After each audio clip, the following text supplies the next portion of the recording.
شروع اللہ کے نام سے جو سب پر مہربان ہے، بہت مہربان ہے۔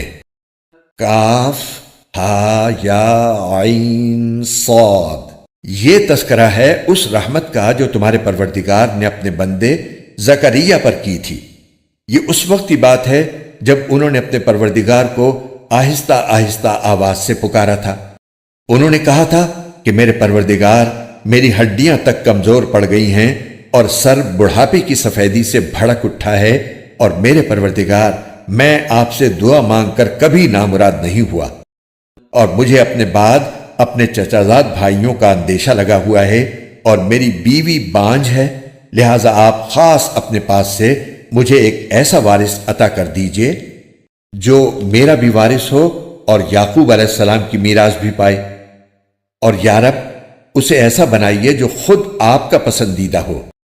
آواز آئی کہ اے زکریا، ہم تمہیں ایک ایسے لڑکے کی خوشخبری دیتے ہیں جس کا نام یحییٰ ہوگا۔ اس سے پہلے ہم نے اس کے نام کا کوئی اور شخص پیدا نہیں کیا۔ زکریا نے کہا، میرے پروردگار، میرے یہاں لڑکا کس طرح پیدا ہوگا جبکہ میری بیوی بانجھ ہے، اور میں بڑھاپے سے اس حال کو پہنچ گیا ہوں کہ میرا جسم سوکھ چکا ہے۔ کہا، ہاں ایسا ہی ہوگا، تمہارے رب نے فرمایا ہے کہ یہ تو میرے لیے معمولی بات ہے، اور اس سے پہلے میں نے تمہیں پیدا کیا تھا جب تم کچھ بھی نہیں تھے۔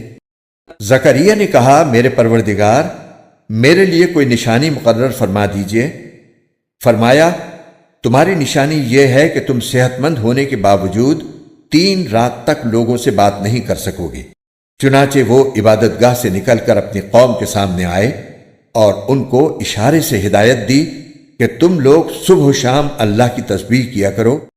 پھر جب یحییٰ پیدا ہو کر بڑے ہو گئے تو ہم نے ان سے فرمایا، اے یحییٰ، کتاب کو مضبوطی سے تھام لو، اور ہم نے بچپن ہی میں ان کو دانائی بھی عطا کر دی تھی، اور خاص اپنے پاس سے نرم دلی اور پاکیزگی بھی، اور وہ بڑے پرہیزگار تھے اور اپنے والدین کے خدمت گزار، نہ وہ سرکش تھے نہ نافرمان، اور اللہ تعالیٰ کی طرف سے سلام ہے ان پر اس دن بھی جس روز وہ پیدا ہوئے، اس دن بھی جس روز انہیں موت آئے گی، اور اس دن بھی جس روز انہیں زندہ کر کے دوبارہ اٹھایا جائے گا۔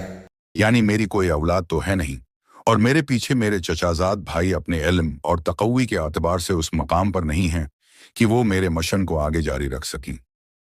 اس لیے مجھے ان سے اندیشہ ہے کہ وہ دین کی خدمت نہیں کر سکیں گے، لہٰذا مجھے ایسا بیٹا عطا فرما دیجئے جو میرے علوم نبوت کا وراث ہو۔ حضرت زکریا کی اس دعا اور اللہ تعالیٰ کی طرف سے اس کے جواب میں بیٹا عطا فرمانے کا تذکرہ پیچھے سورہ آل عمران 38 تا 40 میں بھی گزر چکا ہے، ان آیتوں کے حواشی بھی ملاحظہ فرما لے جائیں۔ ان الفاظ سے ظاہر ہے کہ میراث پانے سے حضرت زکریا کا مطلب مال و دولت کی میراث نہیں تھا، بلکہ علوم نبوت کی میراث پانا مراد تھا، کیونکہ حضرت یعقوب کی اولاد سے مالی وراثت پانے کا سوال ہی پیدا نہیں ہوتا۔ لہذا ان کی دعا اس اصول کے خلاف نہیں جو معروف حدیث میں آن حضرت نے بیان فرمایا ہے کہ انبیاء کا ترکہ ان کے وارثوں میں تقسیم نہیں ہوتا۔ یہ تعجب کا اظہار در حقیقت فرد مسرت میں اللہ تعالیٰ کے اس انعام پر شکر ادا کرنے کا ایک اسلوب تھا۔ یعنی جس اللہ تعالیٰ نے تمہیں آدم سے وجود عطا فرمایا ہے، وہ یقیناً اس بات پر بھی قادر ہے کہ تمہیں بڑھاپے میں اولاد عطا فرما دے۔ قرار پائے گا تو تم سے بولنے کی قوت 3 دن کے لیے سلب کر لی جائے گی، البتہ اللہ تعالیٰ کی تسبیح اور حمد کر سکو گے۔ کتاب سے مراد تورات ہے، اور مضبوطی کے ساتھ تھامنے کا مطلب یہ ہے کہ اس پر خود بھی پورا عمل کرو اور دوسروں کو بھی اس کی تلقین کرو۔